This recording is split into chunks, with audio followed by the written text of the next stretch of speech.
Many of the country's indigents eke out a living picking other people's trash, braving the stench and the health risks to feed their families. Ina Andalong tells us what the government is doing to help uplift the lives of scavengers. They scour through landfills. With hardly any protective gear on, scavengers go through what's left of people's garbage. They look for plastics, metals, cans, anything that could still be recycled or reused. It's dangerous even for the experienced ones. Eduardo has been picking garbage at the Rodriguez landfill for more than a decade. He lives in Sitio Maislap, which is just a few minutes away from the landfill. Like him, most of his neighbors survive on scavenging.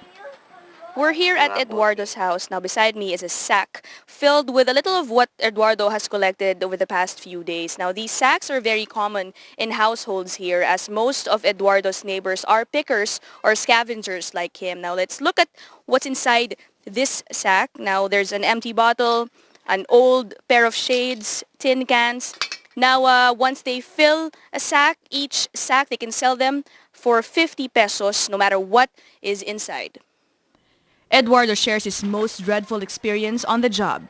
He was buried in garbage. Pagbuhos ng truck, pagpalto ko ng kalakal, sumabay naman yung basura. Hinukay na ako. Buong katawan ko, hindi na ako nakita. Hinukay na lang ako sa mga kasamahan. Eduardo's neighbor Pablo quit scavenging 4 years ago after a bulldozer hit his head. Today, it's his sons who do the picking. Natakot na ako, ma'am, dahil di ko na kaya. Kasi di ko malaman kung saan ang gagaling yung pangyayari. May natabunan, may na landslide. Kasi matakot na ako dahil sa daming nawala dyan. Only scavengers with proper IDs and barangay clearance are allowed to pick at the Rodriguez landfill. This way, they can easily be identified in case anything happens to them. The pickers also pay 10 pesos a week for a pooled fund that may be used for death and burial expenses. Scavenging is clearly dangerous, but people are still willing to take the risk. Accidents, they say, are primarily caused by some hard-headed pickers.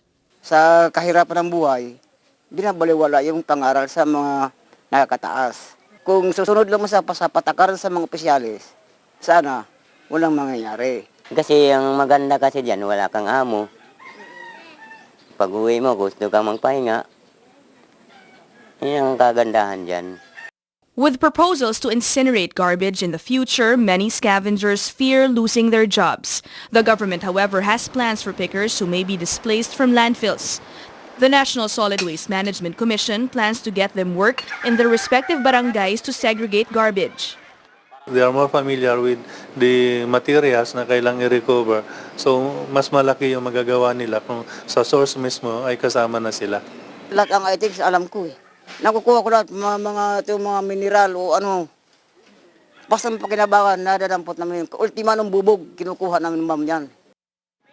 Until alternative jobs are offered, pickers say they will continue to fight to keep the landfills. Ina Andalong, 9 News.